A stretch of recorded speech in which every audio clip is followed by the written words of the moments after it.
Kemudian adab lagi. Wa inimru'un, jika ada seseorang, wa inimru'un, jika ada seseorang syatamaka, mencacimu, engkau dicaci. Wa ayyaraka, mencelamu, menyebutkan kejelekan, nair. Ayyarak mencela, mencaci. Wa in ahadun syatamaka, wa inimru'un syatamaka, au ayyaraka, jika ada orang mencacimu dan mencelamu, jika ada orang mencacimu dan mencelamu, bima ya'lamu fika, dan dia mencaci itu benar-benar tahu memang kamu itu jelek. Kamu itu jelek memang, kamu punya kesalahan lalu dicaci kamu dengan kesalahan itu. Fala tu'ayyirhu, maka jangan kau balas mencaci dia bima ta'lamu fihi, dengan apa yang engkau ketahui. Fa innama wabalu dzalika alaihi, sebab kalau begitu itu bencana akan kena untuk dia sendiri. Artinya begini, kalau tiba-tiba Anda dicaci dan diolok oleh orang, diungkap kejelekan Anda, dicaci, kau begini. Kalau Imam Ghazali mengajari kita menata hati, kalau kamu diolok orang itu gini saja deh, kamu pikir. Kamu diolok orang dengan bentuk kejelekan, kamu pikir saja, kamu jelek bener atau enggak? Kalau jelek bener ya sudah, jelek bener pas, ngapain marah? Memang saya jelek bener, berarti aku punya kejelekan seperti itu, aku punya perilaku yang enggak bener. Lalu kita dicaci oleh orang gara-gara perilaku jelek kita. Kenapa marah? Oh memang kita seperti itu? Kata Imam Ghazali, kalau ternyata orang itu enggak tahu, ini bima ya'lam, yang dia ketahui. Yang dia tidak tahu, mencaci, salah, nuduh Anda begini-begini, Anda pikirin, Anda jelek seperti yang diomongkan atau tidak? Tidak. Ya sudah, kalau tidak, alhamdulillah, dia nggak tahu. Apakah pengen dia tahu kejelekanmu? Jadi ditata hati, kalau dia mencaci kita dengan kejelekan yang ada pada kita, ya tinggal kita mengatakan memang saya seperti itu, tinggal saya benah diri. Alhamdulillah, itu bentuk teguran buat saya. Mungkin kalau tidak ada yang mencaci dan mengolok, tidak ada yang menghina, mungkin kita tidak akan berubah. Dianggap kita tertutup dari dosa-dosa. Maka Sayyidina Umar bin Khattab, kalau ada orang mengingatkan kejelekannya, atau bahkan mencaci dan mencelanya, Sayyidina Umar berkata, rahimallah imra'an ahdali uyubi. Ya Allah, berikan kasih sayang kepada orang yang telah menunjukkan kejelekanku itu. Imam Ali Zainal Abidin, Ibn Husain Ibn Ali bin Abi Thalib, beliau suatu ketika dicaci oleh seseorang, ternyata yang ada di wajahnya adalah tampak senyum dan keceriaan. Lalu berkata kepada orang tersebut, terima kasih, kau telah ingatkan aku untuk aku menjadi lebih baik. Akan tapi wahai orang yang telah mengolokku, ketahuilah, kejelekan yang tidak kamu ketahui dariku lebih banyak lagi. Jadi kamu belum banyak tahu tentang kejelekanku. Tawaduk malahan, bukan siapa bilang, kurang ajar. Memang lebih bagus kamu dari Imam Ali Zainal Abidin. Dicaci, diolok, ternyata yang ditata hatinya. Kamu mengetahui kejelekanku, terima kasih, insya Allah aku akan benah diri. Tapi kejelekanku yang tidak kamu ketahui lebih banyak lagi. Tawaduk, tidak sok mensucikan diri kayak Nabi saja dicaci. Gak tahu saya. Astagfirullah, la ilaha illallah. Belum tahu saya ya. Apa itu? Dicaci saja kok sudah kayak sudah tidak ada dunia lagi. Dunia jadi sempit.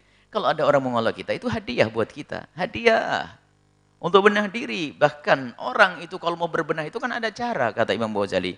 Kalau kamu ingin baik, itu yang pertama adalah kamu koreksi diri. Kekuranganmu itu apa kira-kira untuk kau benahi? Cuman kadang koreksi diri itu adalah susah. Karena koreksi diri susah, maka coba kamu pesan sahabat dekatmu, orang yang kau cintai, suami, istri, anak, atau siapapun. Katakan kepada mereka, kalau kamu melihat kesalahanku, kekuranganku, tolong cepat kasih tahu aku.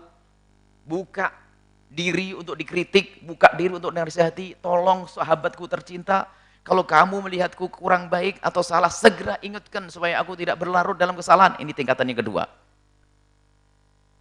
Pun demikian, kadang seorang sahabat mau mengingatkan bahwa perlu waktu, perlu kesempatan yang tepat, masih ragu-ragu karena sahabat dekat. Yang ketiga, kalau kamu pengen berbenah diri, pengen tahu kekuranganmu tuh lihat, cari orang yang memusuhimu itu. Waduh, aduh. Apa yang diomongkan tuh biasanya benar tuh. Kamu begini, benar tuh benar. Gitu aja sudah. Alhamdulillah, saya nyari-nyari susah kekuranganku. Tak-taunya dia. Dan betul, subhanallah. Termasuk dalam perjalanan ini, kita perjalanan dakwah dan sebagainya, banyak hal kita belajar akhlak dari mereka yang mencaci. Dia mencaci begini, memang saya punya kesalahan dalam hal itu. Selama ini saya tidak sadar. Mungkin omongan kita suka begini, itu nggak sadar. Di saat ada orang yang marah lalu mencaci, wah, oh benar dia. Alhamdulillah, terima kasih. Semoga Allah memberikan kasih sayang kepada orang yang telah mengkritik kami. Itu. Baik. Dan kemudian, kalau dia melakukan kritik, atau melakukan caci maki kepada diri kita, kemudian kita marah, apa bedanya? Kalau kita membalas, apa bedanya antara aku dengan dia? Kita dengan dia. Nabi pernah mengatakan kalau ada orang mencacimu dan mengolokmu, jangan kau balas. Ada cerita, ya Nabi, ya Rasulullah, ada orang mencaciku dan mengolokku. Apakah boleh aku membalas? Kalau kamu balas, kamu sama dengan dia. Kamu tidak punya kelebihan. Makanya kalau ada orang mencaci kita dan mengolok kita, jangan buru-buru membalas. Akan tapi mohonlah kepada Allah pengampunan untuk orang tersebut. Pernah Sayyidina Abu Bakar As-Siddiq radhiyallahu taala anhu dicaci dan diolok oleh seseorang. Nabi di sampingnya Sayyidina Abu Bakar itu senyum-senyum. Setelah Sayyidina Abu Bakar membalas, Nabi pergi. Ya Rasulullah, tadi aku diolok sama orang, kamu senyum-senyum. Tapi giliran saya membalas, malah kamu pergi. Kok tidak bela saya? Oh, ya Abu Bakar, waktu kamu diolok sama orang itu malaikat mengamini. Malaikat mendoakan kebaikan kepadamu. Tapi setelah kamu membalas tadi, malaikat pergi, maka saya ikut pergi. Itu perlu menata hati dengan ilmu-ilmu semacam ini. Jadi jangan mudah panas, mudah terpuruk di saat diolok sedikit saja. Apalagi di zaman orang tidak ngolok, tidak enak zaman sekarang. Apalagi tadi zaman media sosial dan sebagainya. Makanya kadang-kadang kita harus menutup diri untuk melihat hal-hal semacam itu. Cuman kadang-kadang kita juga ingin belajar, apa yang kurang pada diri saya? Kita pengen melihat mungkin dari Facebook, saya pengen tahu apa sih kata orang tentang Facebook atau media sosial atau yang ada di Al-Bahjah. Kadang saya ingin tahu, yang penyakit adalah kalau mendengar sanjungan. Kita perlu mencari kritikan. Apa sih kritikan untuk kita? Karena kritikan itu adalah berbenah diri. Memang manusiawi kadang-kadang kita sakit lah. Ini baru perlu ditata. Tidak enak itu. Tapi kita harus paham itu yang bakal menyelamatkan kita. Untuk berbenah diri. Tapi ingat, pertama yang harus Anda lakukan di saat Anda mendapatkan kritikan pedas bahkan yang tidak pada tempatnya, ini sabda Nabi, jangan kau balas. Kalaupun Anda belum mampu mendoakan doa kebaikan, yang pertama jangan dibalas dulu deh. Mendoakannya perlu tempo, kayaknya ntar dulu deh. Tapi yang jelas Anda jangan mudah membalas. Dan ketahuilah kalau dia mencacimu dengan cara yang salah, ataupun dia tahu kesalahanmu yang sesungguhnya, kesalahan harusnya ditutup.